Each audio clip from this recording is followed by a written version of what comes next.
Hi everyone, welcome to the VivoQuant 2.5 release webinar. My name is TJ Ligori and I'll be going through everything that the new VivoQuant release has to offer today. We'll start out with just a little bit of a company introduction to InVicro and who we are, what we do, and some of our motivations.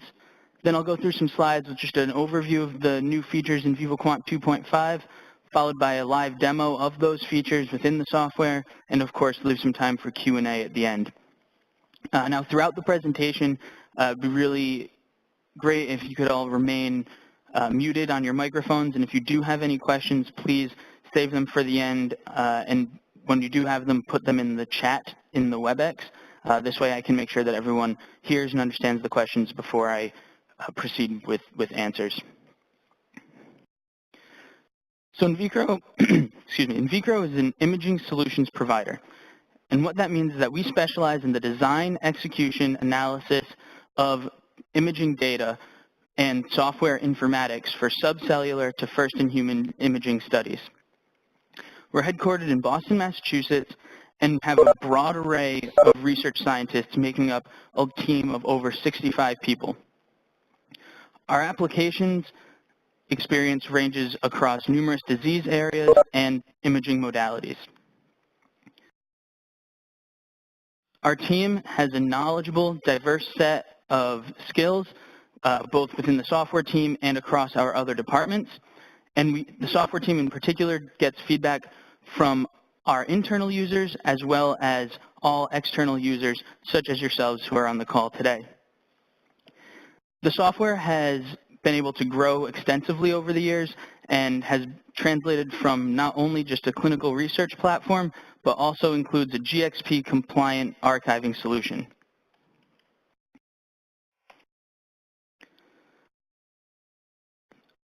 Our customers really require analogous tools in the preclinical space as well as the clinical space. And for that purpose, we've developed the VivoQuant, which allows you to view and inspect data, make qualitative or quantitative assessments and measurements, and then also publish and share results using our IPACS platform with internal and external program team members and collaborators. But all that said, the reason that you're all really here today is to learn more about our newest release, VivoQuant 2.5. In this release, we've added a lot of new interesting features and tools. The first of which, and probably the one that most of you will see right away when you access the data or access the software, is we've added a button to easily connect to the IPACS. VivoQuant and the IPACS really work hand in hand, and with this button, it's now even quicker and easier to access your data, get it into VivoQuant, and move on with your analyses. You'll also notice that we've redesigned the layout of the software a little bit. We've opened up the display area by removing the right side palettes and moving them into the data list, integrating them for a more seamless understanding of what data is being displayed how, as well as being able to manipulate multiple palettes at the same time, whether that's adjusting your min-max or the color themselves. And I'll go through all of these things once we get into the live demo as well. We've also updated our ability to zoom and pan within a data set. Now this, in the past, you were able to zoom in VivoQuant, however, it was very taxing on your memory. We've now cut that down. We only render the pixels that are displaying in your viewport, so you can zoom in very close to your data, zoom out, move around, and do all this with access to the data in any operator. For instance, you can zoom right in on a tumor, as you're seeing on your screen right now, and be able to draw a very detailed region of interest, and then jump to another operator and still maintain that zoomed-in space.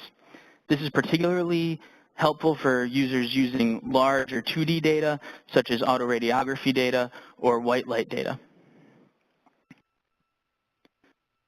The other new feature that, again, you can still use those zooming and panning features is our updated multi-viewer. We've made this much more flexible than it was in the past. You can now have up to a 5x5 grid of different viewports, and you can drag and drop any data set that you have loaded in your data manager directly into your viewport, as well as adjust what views you're looking at in any of the viewports, whether that's sagittal, coronal, or transverse.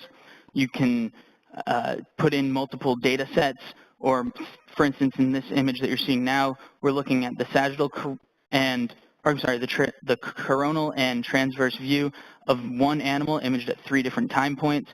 So you can really view your data in a number of different ways.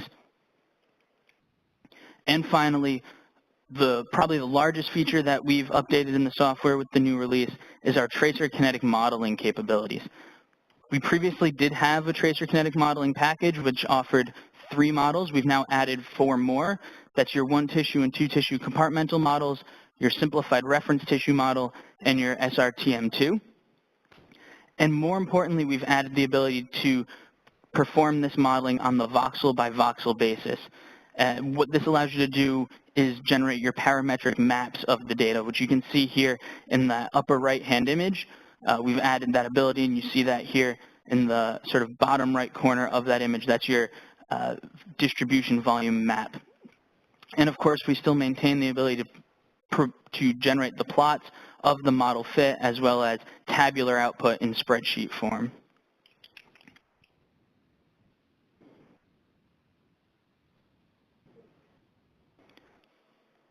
Now, jumping into the software itself, you'll see the layout on your screen looks exactly the same as it did in previous versions. However, once I load some data, you'll see sort of the changes that we made that have now made it easier to access and view your data. So, first step, how do you load data? How do you get your data into VivoQuant? Well, like I said, we've made that a little bit easier now by being able to connect to the IPACS directly from your file menu. So when we do this, we open directly into the Connect to IPACS wizard, and we can add an IPACS very quickly if you don't already have it set up. We simply just need to provide some basic information such as username and password, and of course, the path to the IPACS itself.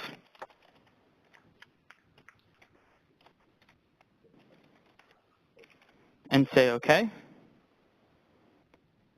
We can now access that data very easily using the data browser here with the IPACS now added. You'll see I can also still filter from project to project, in this case looking at a SPEC-CT project, and access any information in the header of that data. So here, let's open this animal 1, hour 1. We open that data. It will quickly open up right directly into VivoQuant.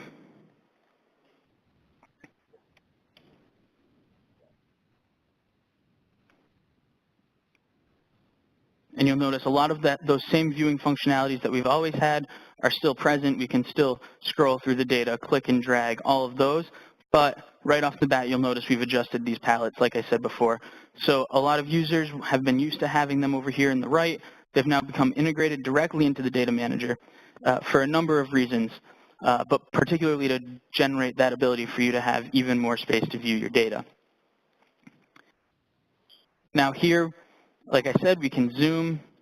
So if I want to really get a good view of my tumor, for instance, I can zoom right in, zoom out, move around quickly, easily. You'll notice there's no delay, no lag in doing that. We've also added this button up here to reset the zoom and pan, so I can go directly back to where I was before.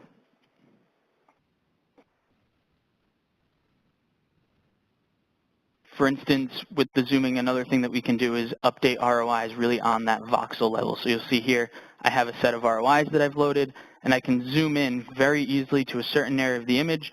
Say here, we want to update this liver ROI. I can zoom right in and be able to click and drag, and now I'm editing this ROI right here on the voxel level, or almost on the voxel level in this case, and still be able to scroll through and have the same capabilities that I've always had, but now I can be much more precise with my region drawing.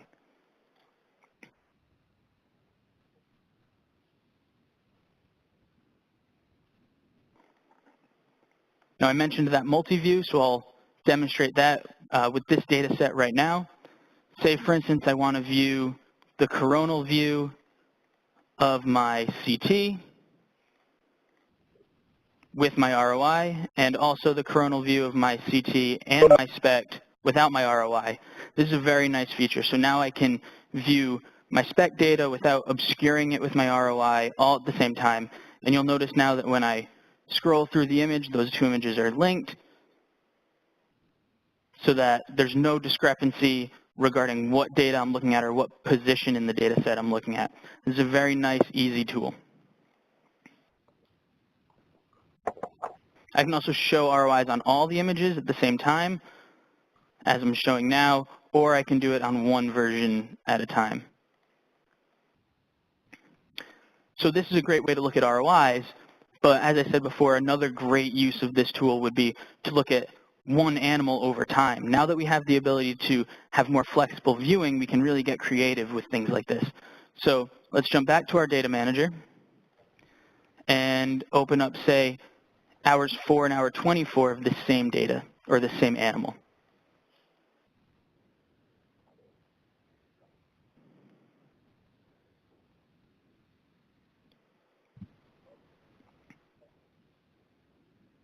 So you'll see now I have 6 data sets loaded. Still, as always, we can only view 3 at a time in a given viewport. And because we've moved the palettes, you'll notice it's a little bit more difficult to tell what data I'm viewing within that viewport. So to handle that, we've added the ability to view this active indicator. So if those circles in the top right-hand corner here, if they're empty, it means that inputs 1 and 2 are not showing. Here, now the reference is not showing, but input 1 is, etc. This is a very nice new tool that we've added to be able to have a nice understanding of what data you're actually viewing. So now if we jump over to the multi-view, I can quickly set up, say, a nice 1 row, 3 columns, where in the first column I'll look at my hour 1 PET CT. In the second column, I'll look at my hour 4 PET CT, and I can also drag and drop. So in that third column, let's look at my hour 24 PET CT. And you'll notice I've also turned on the patient labels here at the bottom so that I never lose track of what animal or what time point I'm looking at. It's always labeled right here, A1, animal 1, group 1, hour 1 in this viewport, group or hour 4 in this one, and hour 24 here. And again, the data are still linked, so I can quickly look and see, oh, here's the progression of the tumor in one image across time. And then, of course, we still have all the ability to generate nice screenshots of this data using the same save image functionality that we've always had. So this is one of the things that a lot of users requested, was the ability to look at, translation, or excuse me, data over time of the same animal. And so with this multi-viewer and the flexibility it offers, that's really become very possible. You'll notice that this grid goes up to 5 by 5, and within each of those viewports, I can add up to 3 images. So for those of you doing the math, that means that we can actually view up to 75 independent frames of data at the same time. Personally, I think that would get very overwhelming to look at, but we do give you that option. Just a quick aside, this is what it would look like if you were to display a 5 by 5 grid. These are multiple frames of one long dynamic acquisition, so you can see how quickly it can get overwhelming, but also how nice it is to have that flexibility.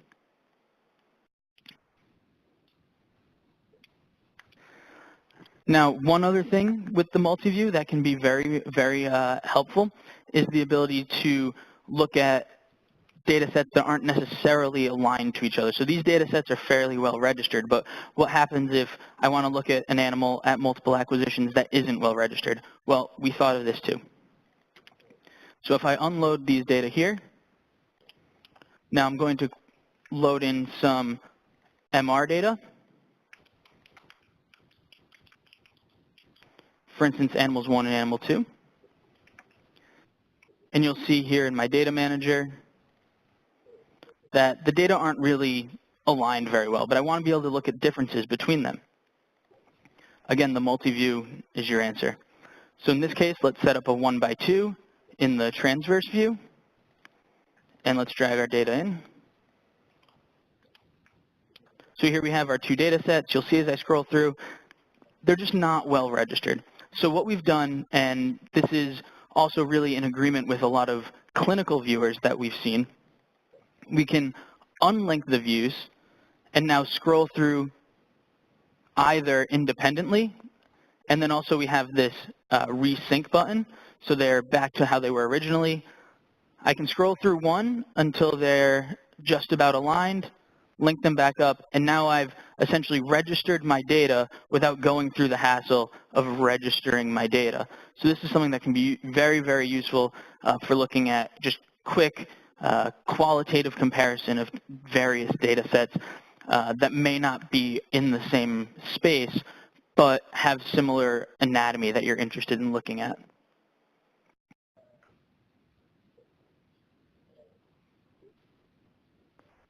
You'll also notice now with the color palettes in the past, as we all know, we were restricted to those 3 color palette options in the right. As you'll see here with the MR, we can now update the defaults so that instead of having just access to 3 default color palettes, you can now set them per modality. So in this case, when I load MR data, it knows that I want my first loaded data set to be shown in gray, the second in gold. My settings for nuclear medicine data are that it always shows an NIH FHIR. So these are things that we've just really added a lot of flexibility to let you, the user, understand and work with your data more comfortably in how you really want to see it. So speaking of nuclear medicine data, I'm going to load some simulation PE2I data. So this is a dynamic PET acquisition of a clinical brain. Like I said, this is simulated data. So you'll see it right here. And now that we have some nice dynamic data, I can also show you within these new palettes, we can make changes in batch. So if we highlight, say, these 5 and right-click on any of the palettes, we now have the ability to change those in batch. So if I want to change those first 5 frames to red, I can do that. Or if I want to adjust the brightness of those 5 frames, I can do that all at once. You'll also notice now that we've replaced the percentages that we used to use in the color palettes with actual voxel intensities.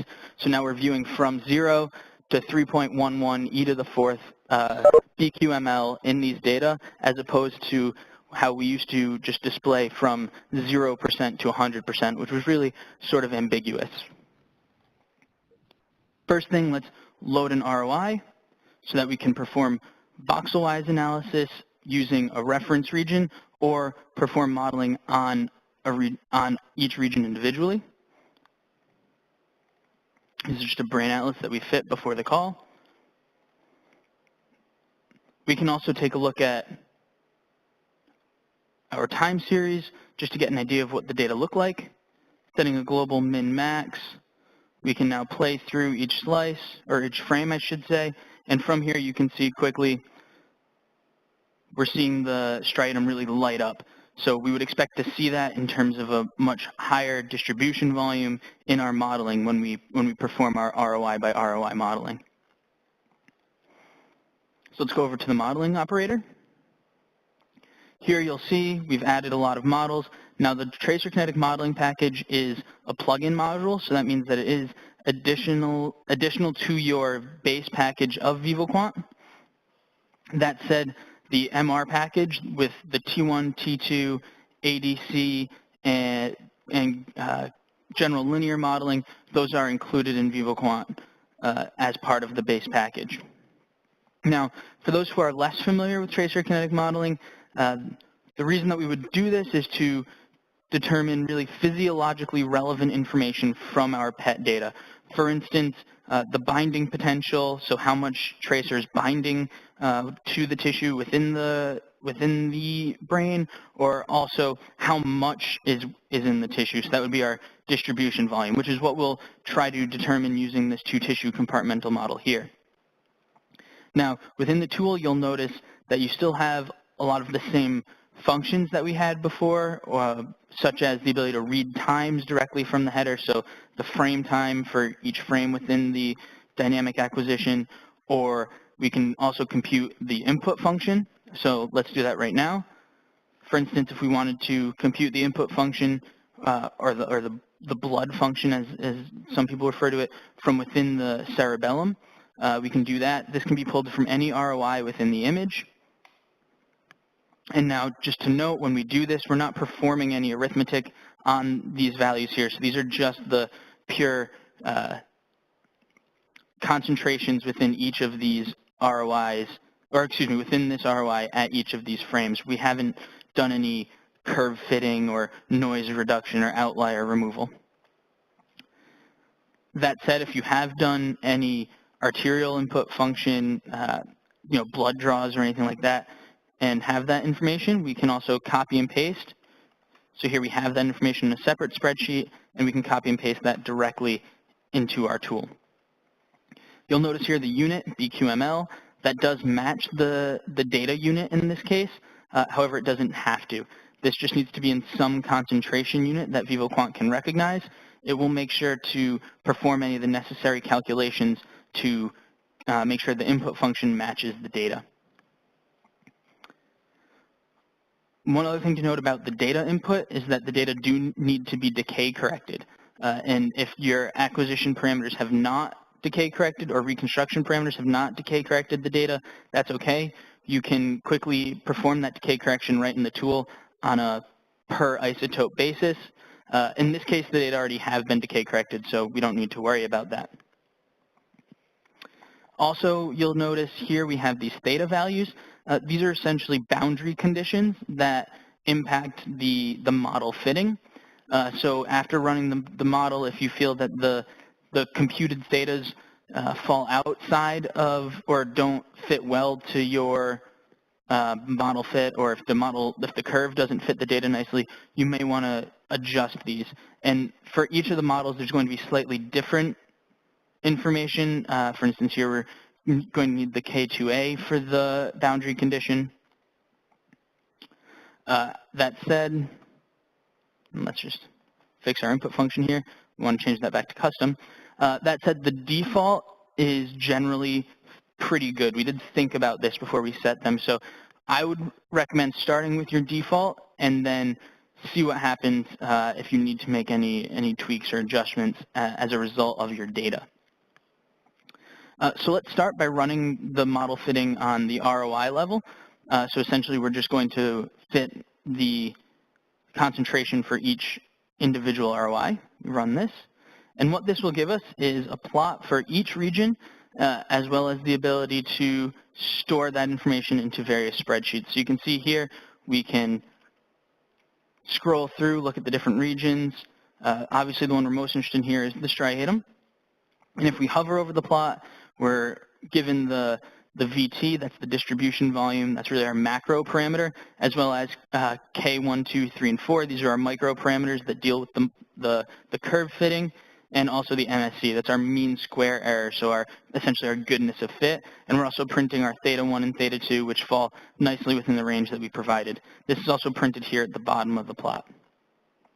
Now, if we click here, we can save all of the plots for each of these ROIs. And doing that would really just give us a nice, easy, quick QC of making sure all the curves fit nicely before we move on to trying a voxel-wise model fitting. And we can also save tabular results, as I said before, to a spreadsheet. So let's just call this demo.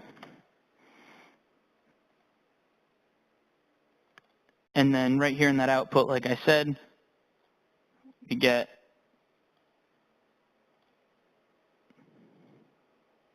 all of those plots that I had already saved, and here's our demo parameters. So we can open up this data spreadsheet, and what we have here is going to be our input curve, as well as our data. So these would be those red dots in our plot, as well as our model estimate. We can also open the parameters, so these are going to be those same parameters that I just showed in the hover, so our macro and micro parameters, as well as our thetas and mean square error.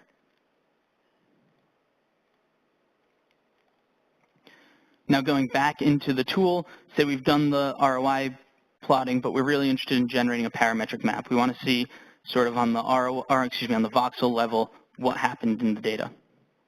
So let's close our plot, and this time let's run on the voxel-wise. Now, voxel-wise parametric mapping, particularly of the two-tissue compartmental model, will be very slow. So in this case, we're going to do what we call masking the data. So we're only going to perform the model fitting within the striata. So now we say run, and here it will begin fitting the PK model. Here we're using a basis function approach, which means we're fitting 60 basis functions to estimate the model fitting as best we can. This really makes the fitting very quick, but also very effective. So you'll see here we get that similar plot that we had before. Now if I click and move around, this is very similar to what many of you have experienced in the MR modeling tools. We do get updated plots for whichever voxel we're currently viewing. And in this case, because we used a mask, if we click outside of our mask region, you'll see that we didn't actually fit a curve there.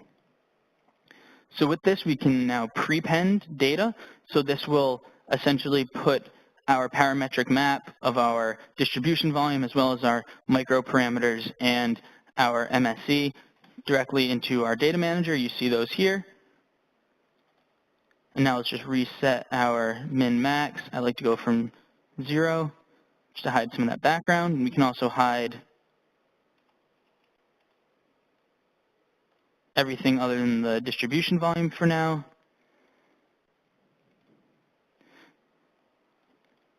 And we can view the MIP as well. So we have that parametric map. We can view it in 3D space. We can zoom in, zoom out. And we can even view it within the 3DRY tool to then perform any quantification that we want to perform. Right now it is taking a minute as it's trying to render this ROI in 3D. But while this goes, I can tell you that we will still be able to generate the output curves just like we have always been able to do in the 3D ROI tool. So this really has been a nice addition to the tool, like I said, something that many of our users have asked for, and we're finally able to deliver, so we're very excited about this. Now, this more or less wraps up the live demo portion of the webinar. If anyone on the call does have any additional questions as to usage of any of the tools that I talked about or any VivoQuant usage in general, now would be a great time to ask. Like I said, please just put that question in the chat while we wait for the nice rendering of the brain to show up.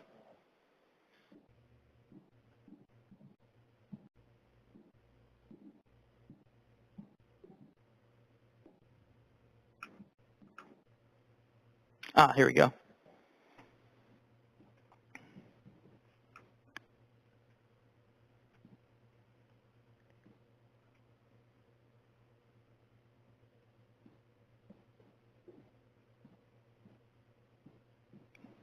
So like I said, here now we can see the mean, standard deviation, min, max of our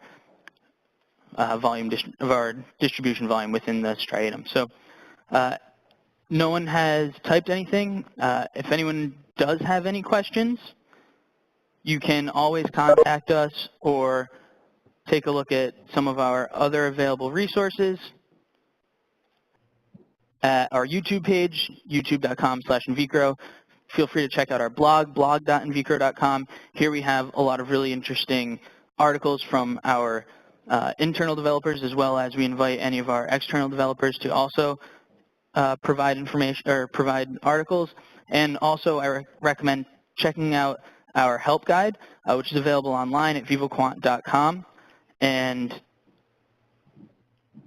if you are interested in taking a look, you can see here we've also added some nice descriptions of a lot of our VivoScript functions and also a very detailed explanation of all the models that we've added in the PK modeling tool that we've gone through today. Oh, we do have one more question. The question is regarding the new multi-inference modeling tool for multi-echo GRE MR images to estimate fat fraction. Yes, we have added that as well within the modeling tool.